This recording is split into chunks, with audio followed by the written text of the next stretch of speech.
Bismillah, alhamdulillah, wa sallallahu wa sallim ala sayyidina Muhammad wa ala alihi wa sahbihi wa man walahu wa ba'd. Les frères et sœurs, j'espère que vous allez bien. Alors aujourd'hui, on va parler d'un sujet intéressant. On va parler des mèches, des perruques, des tissages et de tous les rajouts que l'on peut mettre sur la tête, la laine, etc. Quel est le jugement religieux de cela? Alors pourquoi je lance ce sujet? C'est pas un sujet que j'ai forcément l'habitude de traiter, mais je vais vous expliquer un peu. Alors sur Instagram, le réseau social où je suis le plus actif, souvent je repartage les commentaires de certains frères ou de certaines sœurs, etc. Et il y a un frère donc, il voulait attirer mon attention sur le fait que certains hommes fassent des défrisants, etc., etc. Bref, on débattait sur ce sujet-là. Et il mentionnait aussi le fait que certaines femmes fassent des perruques. Donc, j'ai lancé normal comme ça que chez les Malikites, les perruques n'étaient pas interdites. Et donc, il y a eu pas mal de réactions, des gens qui se sont étonnés, d'autres qui se sont offusqués, etc., qui m'ont dit, mais c'est quoi le dalil pour dire ça? Comment ça se fait qu'ils autorisent? Mais t'es sûr de ce que tu dis? Moi, j'ai jamais entendu ça. Pourquoi tu partages ça? T'as pas peur que certaines sœurs, elles prennent ça pour ensuite aller mettre des perruques, etc., etc. Donc, je me suis dit, je vais faire une petite vidéo.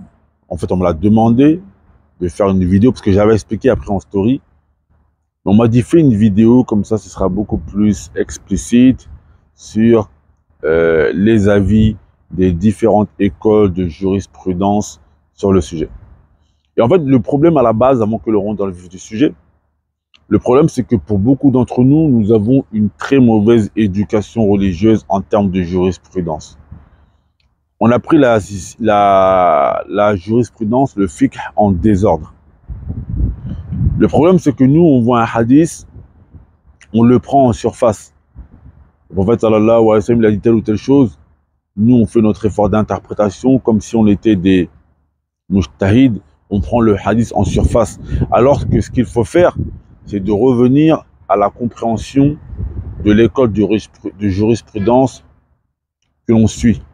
Parce qu'il se peut qu'un hadith en surface, on voit une interdiction, alors qu'en vrai, c'est peut-être pas interdit parce que le hadith, il se peut qu'il a été abrogé, parce qu'il se peut que le contexte ne s'y prête plus forcément. Il y a pas mal d'explications.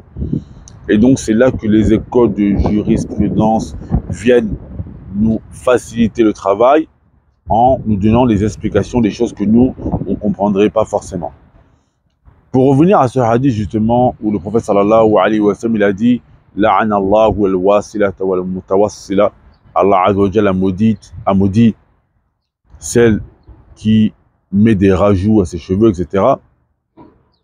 Chez les Malikites, ils ont expliqué que le sens voulu ici par l'interdiction, le prophète sallallahu alayhi wa sallam, il a utilisé un mot en arabe qui est clair, qui est al-wasl. Et le wasl, c'est le fait d'attacher. Et ils ont expliqué, les Malikites, que si une femme met, et ça c'est l'avis du Qadi Iyad, et l'explication elle est présente dans le livre Al-Fawaqi, qui est une des explications de la Risala de Abi Zayd al-Qarwani, il explique que mettre une perruque, c'est pas attaché. Donc le fait de mettre une perruque, c'est pas, ça rentre pas dans l'interdiction du rajout. Et ils expliquent aussi, dans d'autres avis, que toutes les quatre écoles sont d'accord pour dire que il est interdit de mettre des rajouts ou des perruques de cheveux naturels. Les cheveux naturels d'une autre personne, c'est interdit de les rajouter à ses cheveux. Mais quant aux rajouts qui sont synthétiques, que ce soit des mèches ou des tissages, etc., plusieurs avis de plusieurs écoles vont dans le sens que c'est autorisé.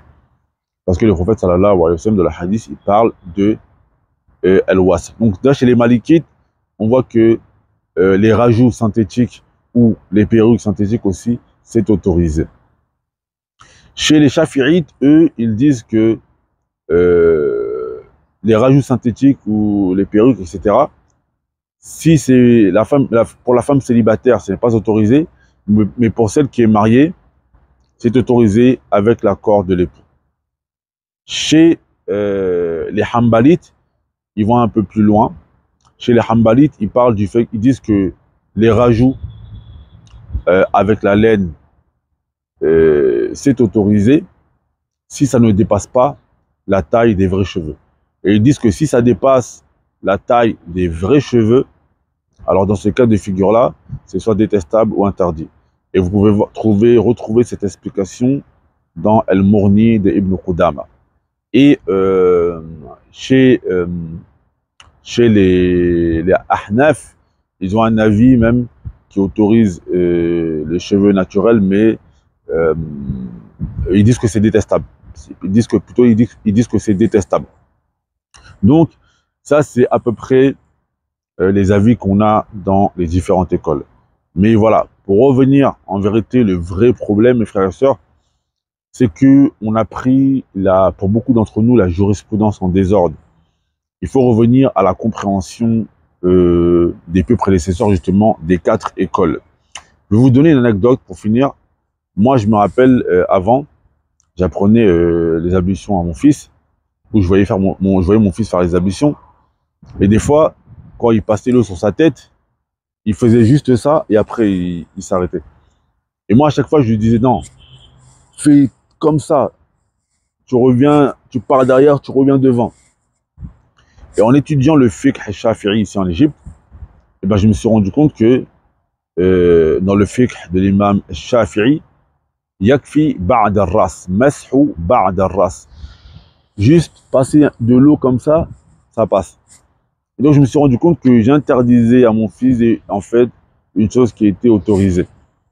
Et donc pourquoi c'est important de revenir à la compréhension des écoles de jurisprudence dans nos adorations, parce qu'en fait ça nous permet de ne pas s'ériger en faux contre certaines personnes et de ne pas leur jeter l'opprobre. Tu peux voir une personne par exemple qui va mettre une perruque synthétique et toi tu vas lui dire ah t'es maudite, etc.